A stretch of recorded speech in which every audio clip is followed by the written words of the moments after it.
todos. Aqui é Cláudio Felizone de Ângelo, sou professor da Universidade de São Paulo e presidente do Conselho Labfim Provar. E exatamente por essa atividade é que coube a mim a feliz tarefa de inaugurar a TV Labfim Provar. E nós vamos inaugurar com um assunto da maior importância que está presente hoje em todas as discussões, que é exatamente o assunto sobre previdência. E nós trouxemos aqui para esse debate, para essa discussão, um dos grandes especialistas nessa matéria, que é o meu amigo, colega de trabalho, professor José Roberto Savoia. O professor Savoia é professor livre-docente da Universidade de São Paulo, na área de finanças, foi superintendente do IPREM, foi também secretário da Previdência Complementar do Ministério, na época do presidente Fernando Henrique Cardoso. Savoia, é um prazer estar aqui com você, entrevistando na inauguração da TV Labfim Provar, num assunto que é da tua especialidade e hoje da maior importância, que é a questão da Previdência. E esse tema hoje tem aí uma conotação racional, mas também tem muitos aspectos emocionais embutidos que facilitam muito a exploração política. A pergunta é uma pergunta direta, né? Precisa mesmo fazer essa reforma? Felizone, é um prazer estar aqui inaugurando a TV Labfim Provar e concordo com você, esse é um tema bastante importante para toda a população brasileira e o que é importante que nós ressaltemos é que a reforma é fundamental, por vários motivos, mas eu vou elencar dois principais.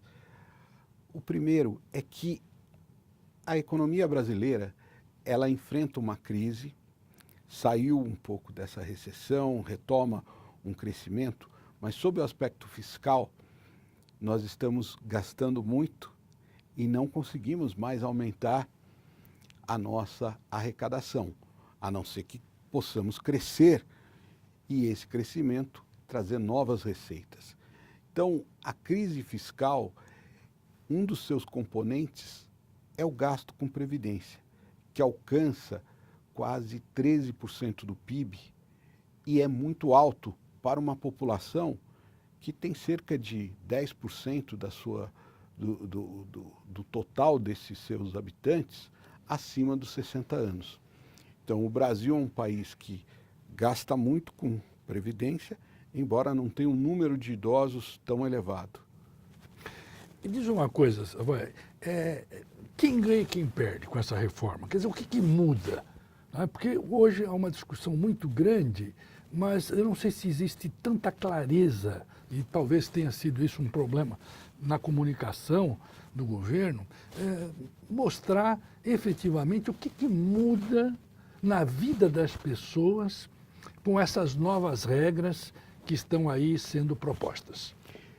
É importante salientar, a visão da Previdência brasileira é que ela é injusta, porque ela paga benefícios muito elevados para pessoas que têm já uma renda muito alta e ela paga uma quantia próxima de um salário mínimo para cerca de 15 milhões de brasileiros. Então, há muita disparidade.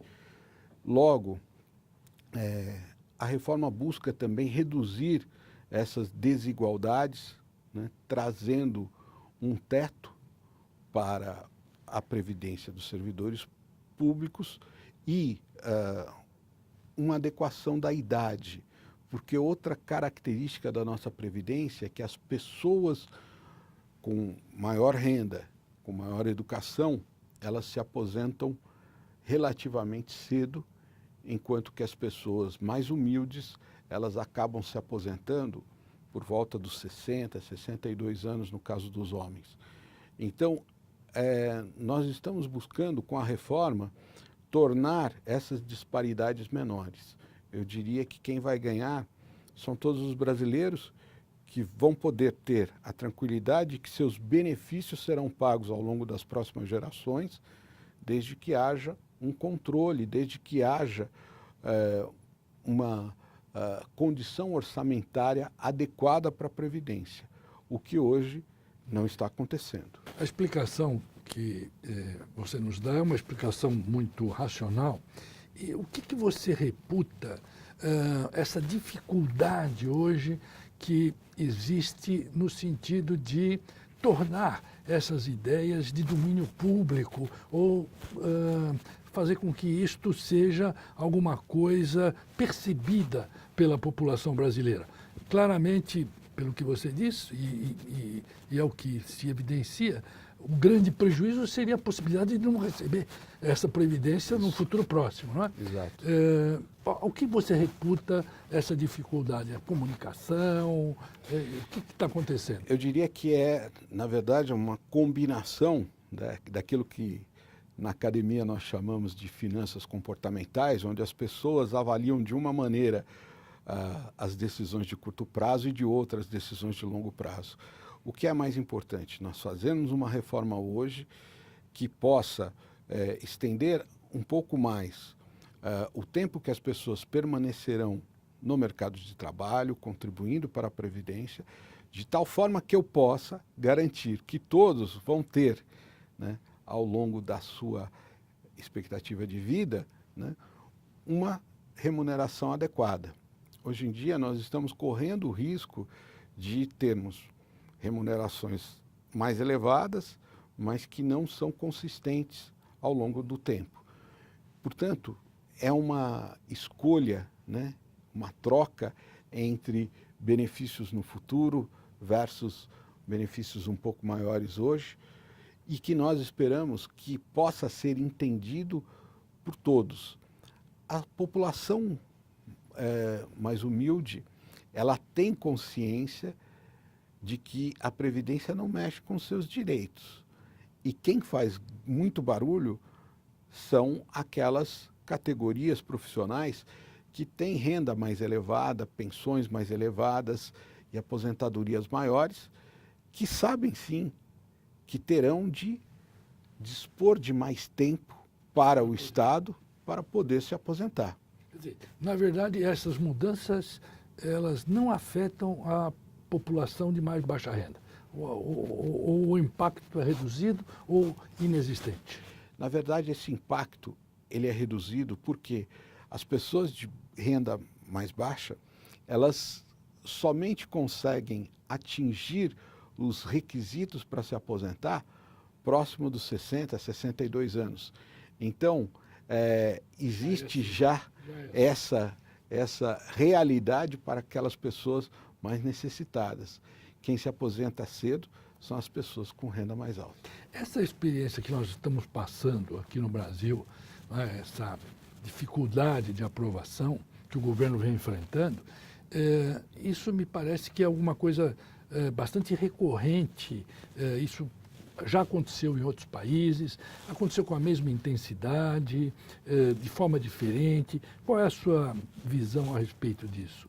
Toda reforma que afeta direitos. Que afeta o bem-estar social das pessoas, ela é muito mal recebida, ela precisa ser extremamente comunicada, esclarecida, é preciso criar um consenso, e esse consenso ele tem que ocorrer em todas as classes sociais, ele tem que ocorrer nos meios de comunicação, tem que ocorrer na academia, mas ele suscita um debate ideológico, né, onde existe uma visão que eu chamo mais antiga, de que o Estado sempre irá prover, que não se sustenta mais diante de uma condição econômica em que o Estado se vê, muitas vezes, depauperado, ou com baixa condição de aumentar a sua arrecadação.